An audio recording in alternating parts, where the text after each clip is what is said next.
Assalamualaikum warahmatullahi wabarakatuh. Selamat malam, berjumpa kembali dengan Mas Bro Tegal. Tentunya akan memberikan info yang positif-positif tentang PP dan juga ETH serta PTC. Tapi kalian tetap dior, riset sendiri. Mas Bro hanya sebatas memberikan review yang saya tahu dan selebihnya tanggung jawab masing-masing. Karena dalam bermain kripto berisiko tinggi, bisa cuan mendadak, bisa juga mlememble dadakan seperti tahu bulat ya. Sedikit saja, nggak lama-lama akan saya bahas TA dan arahnya PP akan kemana. Nggak usah takut khawatir, PP masih berdiri kokoh tegak. Meme coin yang lain sudah ngos-ngosan, meme coin PP masih berdiri tegak dengan kapitalisasi dan rankingnya masih aduhai. Potensi akan pembalikan arah ke depan. Mengacu dalam perang, kalau kita melihat perang ini yang terjadi sedikit aja ya. Israel itu sebetulnya sudah kita katakan porak-poranda ataupun kalah perang.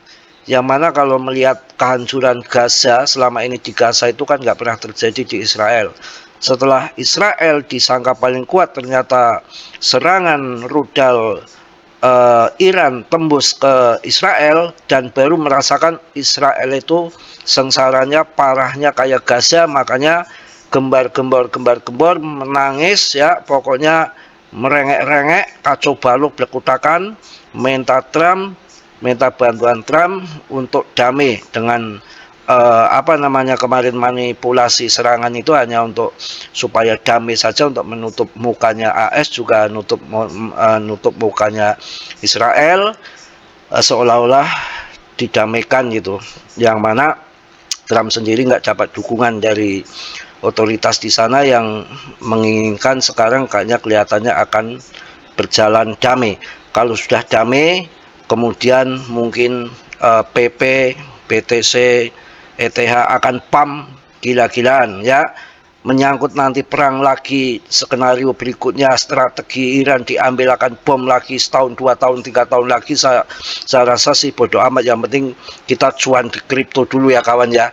Ya pokoknya berhenti dulu lah ya, kita cuan dulu untuk bisa beli BTC. Oke, langsung saya bahas saja dengan info-info yang perlu kalian ketahui. Ya, kita akan lihat di sini PP masih rankingnya masih di situ-situ, market capnya 61,3 triliun, holdernya 453.000 sekian, yang meningkat terus selama 13 hari, bisa dikatakan 1.000 holder per hari. Ya, kita nggak perlu takut, yang mana PP juga anak mas ETH yang perkembangannya tidak bisa diragukan lagi. Sebelum saya bahas TA, tentunya akan saya kasih sedikit mengenai yang terjadi saat ini ya. Ada lonjakan likuiditas BTC, ancaman atau peluang. Ini adalah peluang, ketika nanti turun kalian masuk. Jadi dengan kondisi perang, pasca perang begini, semua retail kabur, tunggang langgang ya, terpirit-pirit, terkencing-kencing, melorot kendor, nggak karuan. Tapi di saat itulah well itu masuk. Justru kita itu harus mengikuti well ya, lonjakan likuiditas ya, likuiditasi panjang tanpa kecelakaan.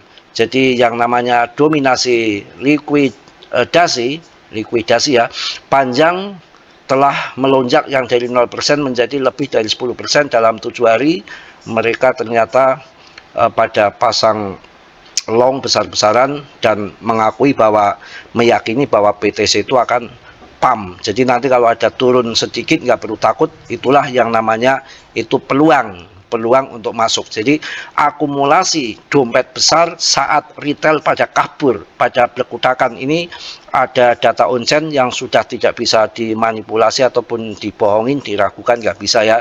Jadi akumulasi dompet besar saat retail pada kabur ya.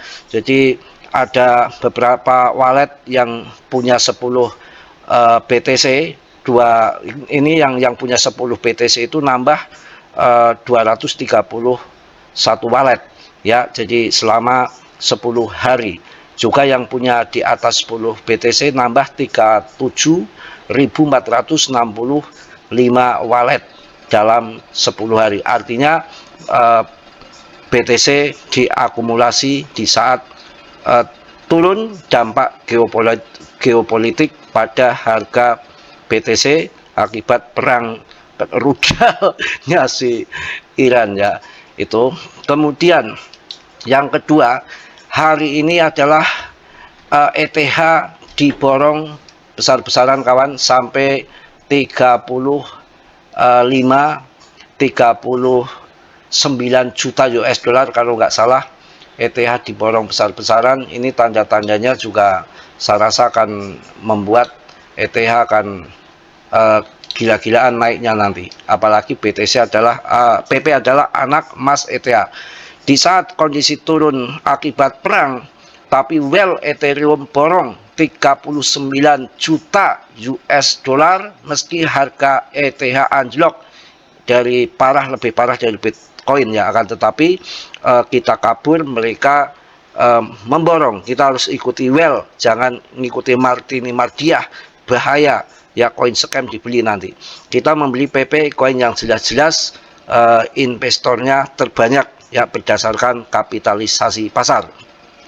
Seorang trader Ethereum dengan kekayaan bersih tinggi telah mengumpulkan ETH ya senilai puluhan juta dolar, meskipun pasar secara umum sedang mengalami penurunan akibat meningkatnya ketegangan di Timur Tengah dan munculnya kembali tanda-tanda yang mana menghindari resiko ya nggak apa-apa.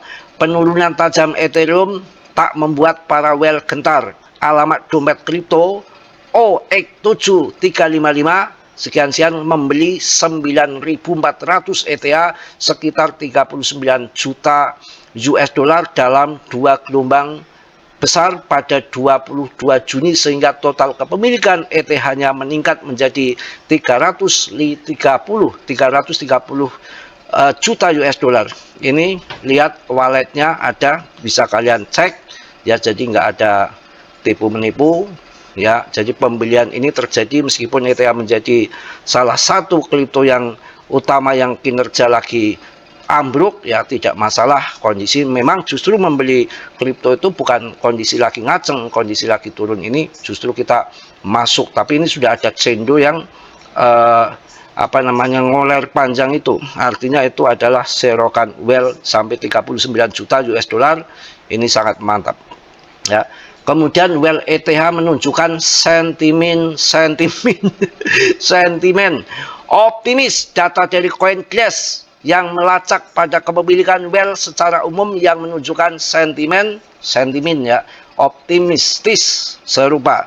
Dompet ETH yang memiliki lebih dari 10.000 ETH meningkatkan posisi bersih mereka pada hari AS meluncurkan serangan udara ke Iran serta dalam beberapa hari sebelumnya. Jadi ETH mengincar rally 25% dalam waktu dekat kawan. Mudah-mudahan terjadi ETH pump gila-gilaan ya. Kita nggak perlu takut. Untuk PP kita akan bahas di sini ya. PP juga nggak bisa diragukan lagi. Apakah PP bersiap untuk pembalikan?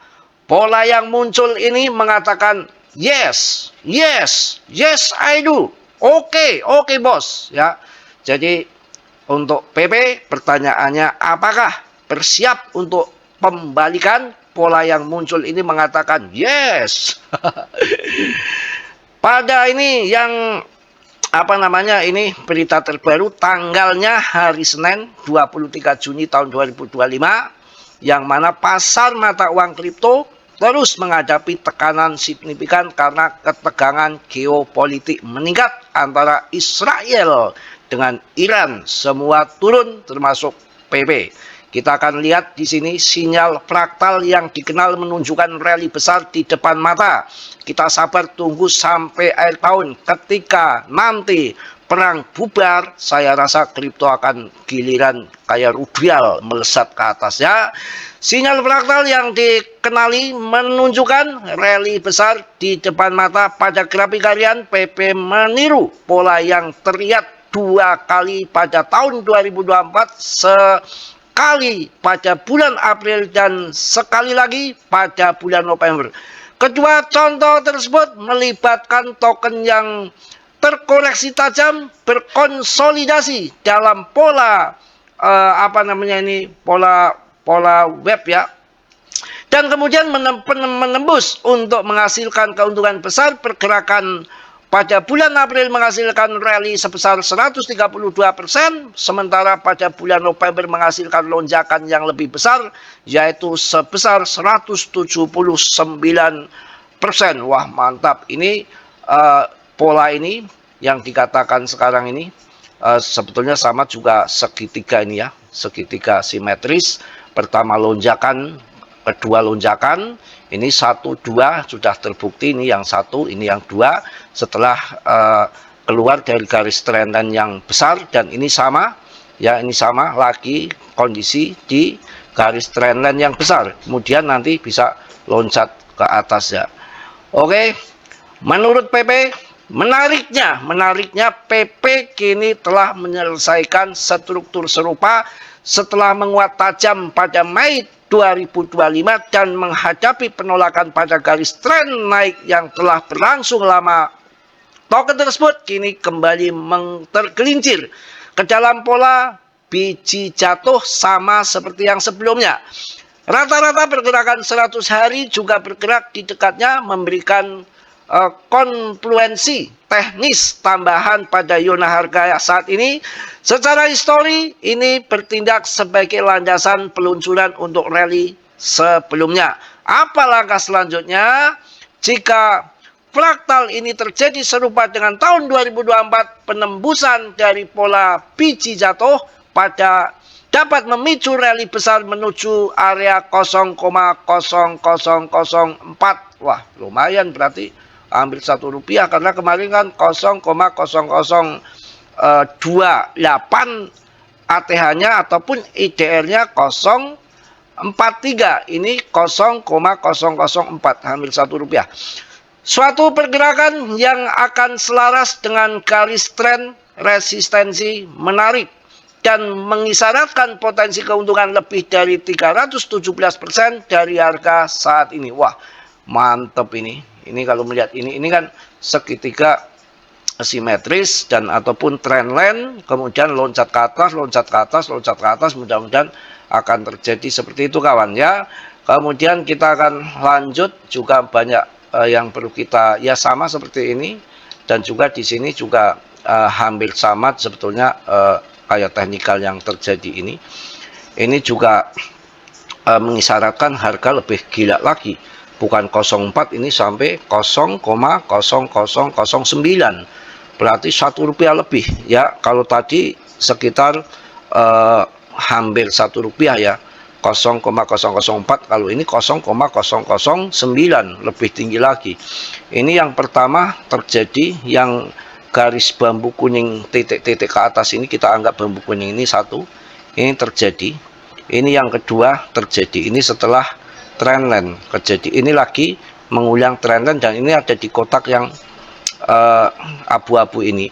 Ini nanti kalau menyentuh ke sini akan pump ke sini, itu mengisyaratkan seperti itu yang terjadi kawan. Jadi nggak perlu ragu, nggak perlu takut, malah si well saatnya pada masuk ketika kondisi lagi turun seperti ini ya. Yang saat yang lain pada hancur, pada gelongsor, PP ini makin terkenal, makin hip, makin heboh ya. Jadi sampai tiap hari itu ada token ratusan meme coin listing baru dengan nama PP, mencatut nama PP yang kita punya, yang PP yang asli, yang market cap-nya paling gede, dan mereka itu ngasih embel-embel di belakang ataupun di depan nama PP yang asli, tapi itu semua menandakan investor-investor ataupun pengembang meme coin yang baru jadi lagi kehilangan akal, nggak bisa membuat nama yang menarik yang bikin orang kemudian berinvestasi.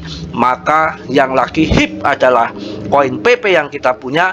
Mereka mencerempet nama-nama koin PP supaya orang-orang pemula yang nggak ngerti kita bisa ketipu dengan koin-koin PP yang baru. Bahaya karena masih menjual mimpi. Sedangkan meme coin yang kita punya, koin displasi, ada pembakaran secara otomatis dan sudah dilepas semua tokennya sama debt-nya, artinya tinggal sesuai supply and demand seperti BTC. Jadi dan di sini paus megang 66%, untuk retailnya 54%. Berarti masih banyakkan retail dengan paus, seimbang lah, hampir draw. Ini menarik menurut saya ya. Jadi kita melihat investasi itu jangan jangka pendek saat ini, kita melihat jangka ke depan juga nggak pakai lama lagi, 5 bulan lagi menuju puncak akhir tahun, dan siklus 1 tahun setelah halving BTC terjadi di tahun 2025. Siklus 4 tahunan masih berjalan di relnya juga tahun 2002, 4 tahun sekali dari tahun 2021 ke tahun 2025 siklusnya. BTC Pump 4 tahun sekali dan terjadi BTC di atas 1M.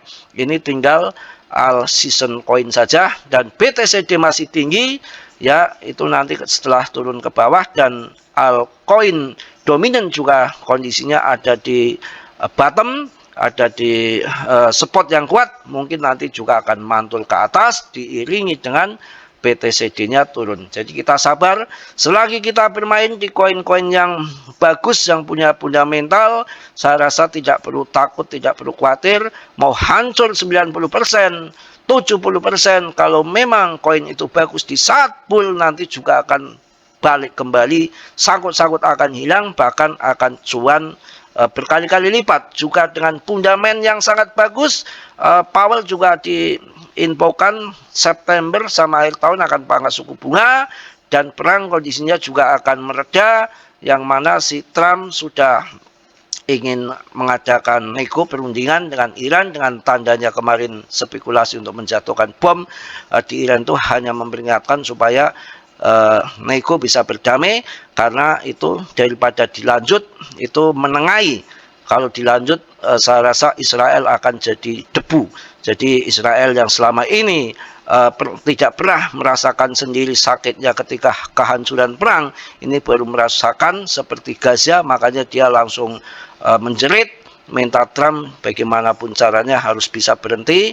Ya kalau dia berhenti langsung bendera putih, malu mukanya Israel ya, dan termasuk juga AS manuver yang mana dia unjuk gigi bahwa ini loh saya masih kuat, padahal Trump sendiri di negaranya dengan hutangnya kayak serangan jantung, sudah nggak ada dana, tiba-tiba dadakan untuk perang, mau bangkrut habis-habisan. Apalagi Mbah Trump itu urusannya dia dagang kripto. Kalau sampai dia bermain perang, orang dagang, dia akan hitung-hitungan, mending buat meme coin, mungkin pikirannya dia seperti itu. Tuh candaan saya, tapi memang begitu. Kalau si AS akan ngikut si perang bantu Israel, itu akan jadi tumbal Israel, dan yang terjadi tidak murah yang dibayar AS, itu nggak akan murah ya. Yang memang si Israel itu seneng-seneng saja, seperti dulu antara disangka AS itu serang Irak pada Saddam Hussein, itu enggak. Sebetulnya itu karena hembusan-hembusan dari Israel untuk serang Irak dengan dalilnya adalah senjata nuklir, padahal sampai sekarang tidak terbukti adanya senjata nuklir di Irak, itu hanya alasan saja. Dan ini lagi si Israel menghembuskan dalil yang sama untuk serang Iran ya, dengan yang mana pasti akan selama ini AS itu akan nurut saja kayak kerbau dicocok gitu. Kalau Israel minta pasti diserang, tapi ini ditunda sampai 2 minggu, artinya tidak setuju. Dan ini udah AS berbeda kepemimpinan. Kalau dulu suka perang Demokrat, tapi pun Demokrat masih punya pikiran yang cerdas, mikir-mikir nggak sembarangan. Ini sebetulnya nggak suka perang si Republik ini, akan tetapi karena kemarin hanya ya untuk karena tekanan sayap kanan sayap kiri ya, ngadem-ngadem Israel lah saya rasa itu. Dan juga dengan hitung-hitungan orang bisnis, si Trump tuh jelas akan rugi besar, akan mahal yang dia harus bayar untuk perang dengan Iran. Dan Iran bukan kayak Gaza, dia negara yang berdaulat dengan apa namanya, teman-temannya banyak, ya, jadi nggak main-main. Dan ini saya rasa juga mereka tidak mau mati konyol juga dengan nuklir, dengan ancaman dari Rusia. Kemarin malam Menteri Luar Negeri Iran pun dia meluncur ke Rusia untuk berunding apa yang harus dia lakukan dengan serangan AS itu. Akan tetapi dia berpikir juga nggak ngasal-ngasal, karena negara pangkalan-pangkalan AS yang ada di Qatar, di Saudi, yang mana di sekitar negara Iran itu adalah juga teman-teman baik Iran. Jadi nggak semudah dia menyerang AS nanti akan jadi mengganggu negara tetangga itu di situ. Jadi pakai pinter juga, pakai otak masih waras Iran itu dibanding dengan Israel yang ini kena batunya. Saya rasakan serang Iran, akan tetapi disangkakan kayak serang Gaza saja dengan Presiden Trump yang sudah berbeda politiknya. Saya rasa Trump hanya manuver saja dengan tekanan sayap kanan sayap kiri. Saya rasakan kembali baik-baik saja lah, nggak akan sampai perang dunia ketiga. Itu hanya ditambah-tambahin, mereka masih doyan uang, doyan perempuan, doyan jabatan, ya nggak, saya rasa nggak ya. Pokoknya santai saja dengan tadi pembelian BTC yang besar-besaran. Ketika retail pada kabur, ETH diborong sampai gila-gilaan 39 juta US dollar hari ini. Dan PP masih bertahan di ranking yang segitu-gitu, naik turun hal yang biasa. Kalau BTC turun, banyak pasang long juga banyak sekali. Dengan kondisi perang ternyata justru para paus-paus pada serok. Mungkin itu yang saya sampaikan di malam hari ini. Tetap yakin, tetap positif, nggak perlu takut ya. Kita tunggu sampai bull run, paling lambat juga di akhir tahun ya. Bulan 11 kita udah cabut, nggak usah nunggu bulan 12. Tadi keburu keduluan sama si well. Udah panjang lebar, mungkin itu aja. TA gampang, nanti juga saya kasihkan TA. Ya TA juga kalau kita lihat di 3D-nya, 3D-nya ini kan tadi yang TA tadi itu sebetulnya sama dengan ini, sama dengan garis trendline. Ini sama, trendline ini kan sama. Sudah lewat ya, udah lewat, ini sama, tren ini udah lewat sama. Jadi yang terjadi ini sama sekali antara di sini dengan di sini itu polanya sama. Sebelum pump ke sana itu dibanting dulu ke sini ya, sebelum pump ke sana ini dibanting dulu, ini nanti arahnya akan ke sana. Naik turun, kalau belum turun sampai 50%, 99% itu dalam dunia masih dunia kripto masih biasa. Kalian ingin cuan ribuan persen bahkan jutaan persen, ketika diuji turun 10% saja sudah ketakutan, bukan pemain kripto kalau model begitu. Oke, mungkin itu aja yang saya sampaikan malam ini. Mohon maaf Mas Bro agak kelepotan, kecapean juga tadi seharian habis mendaftarkan daftar ulang anak SMA, jadi antriannya sampai jam 2, capek ya, jadi agak capean. Itu aja. Tetap semangat, tetap yakin dengan PP ini, nggak perlu takut ya. Dan tentunya apa yang saya ucapkan kalian riset sendiri, dior lagi, karena dalam dunia kripto sangat berbahaya. Investasi kripto bisa cuan dadakan, bisa juga bangkrut dadakan. Harus disikapi dengan belajar, masuk di saat lagi hancur begini ya, jual di saat mahal. Jangan kebalik, di saat mahal kalian sorak-sorak masuk, di saat turun kalian CL. Itu membuat kita cepat kere kalau model gitu. Kalau mau kere nggak usah pakai belajar, gampang ya. Mungkin itu aja yang positif kalian ambil, yang buruk kalian tendang. Kiranya sudilah yang belum subscribe untuk mensubscribe, yang sudah saya ucapkan banyak-banyak terima kasih. Salam dari Tegal Mas Bro. Wassalamualaikum warahmatullahi wabarakatuh. Tetap jos.